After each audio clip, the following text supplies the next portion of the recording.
እንዴት ናችሁ? ሰላም ናችሁ? እንዴት ናችሁ? እንግዲህ ዛሬ ማስተዋወቃችሁ አንድ የሚገርም በጣም የሚያስጠላና የሚቀፍ ቸርች ነው። እሱም በጣሊያን በሚላን ከተማ ነው የሚገኘው። እንግዲህ ሚላን ውስጥ በጣም ብዙ የሚያስጠሉ ነገሮች አሉ። ከነዚህ ውስጥ አንዱ ይሄ ነው። በሚቀጥለው ደግሞ ሌላ ሁለተኛውን አስተዋውቃችኋለሁ። ይሄኛው ግን በጣም የሚዘገን በጣም የሚያስጠላ ነገር ግን ቱሪስቶች በጣም የሚጎበኙት የሀገሪቱም ዜጎች እዛ እየገቡ የሚጸልዩት ቸርች ነው ብለው ታሪኩን ያውቃሉ እንዴት እንደተመሰረተ። ነገር ግን አይምሯቸው ደንዝዟል። እንደ ቸርች ይጠቀሙታል፣ ነገር ግን ቸርች አይደለም።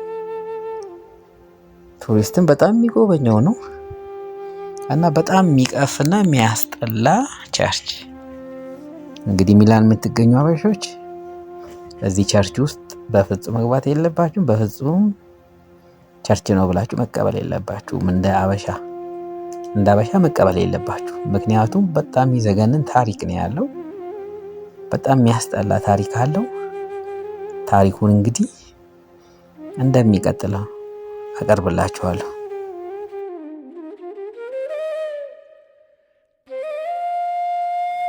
እና ይሄም ቸርች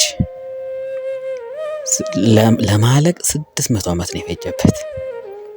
እና መጀመሪያ ያሰራው የዛ ከተማ ባለስልጣን የነበረው በጣም ትልቅ ቸርች ለመገንባት ይፈልጋል። እና ይህን እያሰላሰለ እያለ ሌሊት ተኝቶ በህልሙ ሰይጣን መጥቶ በህልሙ ያናግረዋል። እኔ ገነባልሃለሁ፣ እኔ አሳያለሁ እንዴት እንደሚሰራ ይለዋል። ግን አንድ ነገር ቃል ግባልኝ፣ በየቀኑ አንዳንድ ሰው በዚህ ቸርች ውስጥ እንዲገበር በዚሁ በሚላን ከተማ ይለዋል።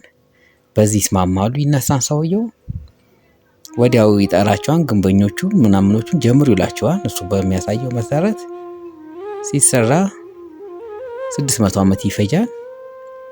ያውን በምታዩት መልክ በጣም በሚያስፈራ ሁኔታ ነው ያለው። የዓለማችን በጣም ትልቁ ቸርች ነው።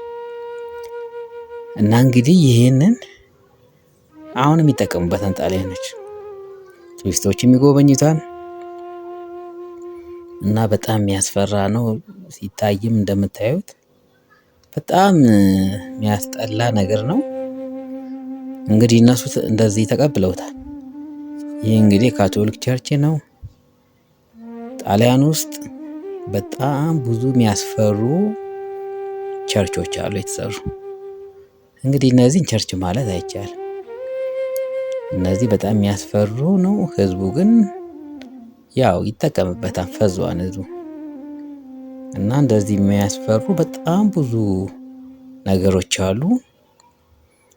በሰው አጽም ብቻ የተሰሩ ወደ 4000 የሚሆኑ ሰዎች የተሰራ ቸርች አላቸው። በጣም የሚዘገንን ነው። ሚላን ውስጥ ያለው ነገር በጣም የሚዘገንን ነገር ነው ያለው። እንግዲህ ዓለም ወዴት እየሄደች እንደሆነ ያሳያል። እና በጣም ነው የሚያስጠላ። በጣም ብዙ ነገሮች አሉ እዛ ጣሊያን ውስጥ። ሁሉንም እንግዲህ ቢታይ የማያልቅ በጣም የሚዘገንኑ ነገሮች አሉ። እንግዲህ የሰው ልጅ እንደዚህ እዚህ ደረጃ ላይ ደርሷል ማለት ነው።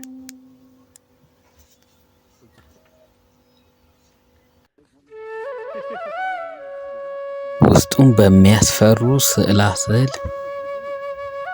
ተስሎበታል። የሚያስፈሩ ቅርጻ ቅርጾች አሉ። በጣም የሚያስጠላ ነው። ግን ሰው ይሸወዳል። ብዙ ሰው እየመጣ ይጎበኛል። እንደ ጥሩ ነገር ነው። አንዳንዱም ደግሞ እንደ ቤተክርስቲያን ይጠቀምበታል። ሀገሩ ሰው እየመጣ ሻማ ያበራን፣ ምን ይላን፣ ይጸልያን። ሰው ፈዟን። በቃ ሰው ፈዟን። ታሪኩን እንግዲህ ያውቃሉ ሁሉ። በሰይጣን ትእዛዝ እንደተሰራ ለነበረው ባለስልጣንም ቃል እንደገባ ለሰይጣን ሰውም እንደሚገበር ሰው ያውቃል። በዛ ሀገር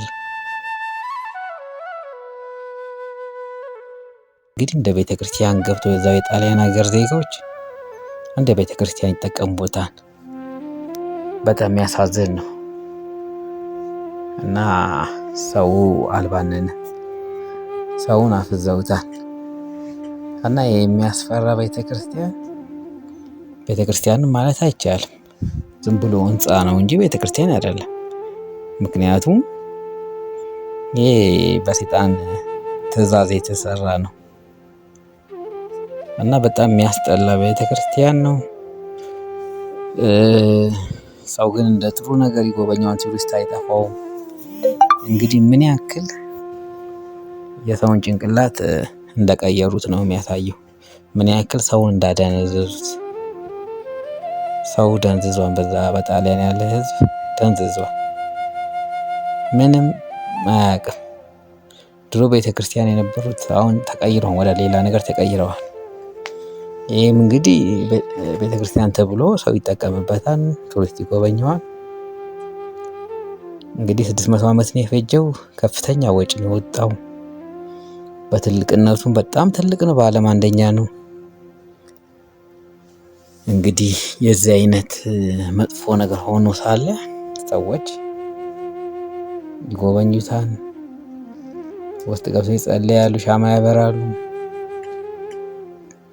እንግዲህ የዓለም መጨረሻ መድረሱን በዚህ ነው የምናውቀው። የዓለም መጨረሻ መድረሱን በዚህ ይታወቃል። በተለይ ሚላን ውስጥ በጣም ብዙ የሚዘገኑ ነገሮች አሉ። በጣም የሚያስጠሉና የሚያስጠይፉ። ሁሉም ነገር ተቀይሯል። በቃ ሁሉንም ነገር ቀይረውታል። ህዝቡንም አደንዝዘውታል። አልቋን ሁሉ ነገር እና የዓለም መጨረሻ ነው። እንግዲህ ከሰይጣን ጋር ቃል ተግባብተው በሰይጣን ትእዛዝ እንዲያርግ እያለ 600 ዓመት ሙሉ አሰራቸው። በጣም የሚያስፈራ፣ በጣም የሚያስጠላ። እንግዲህ ቸርች ነው ይሉታል። ቸርች አይደለም። በጣም የሚዘገንን ነገር ነው እየተሰራ ያለው ማለት ነው።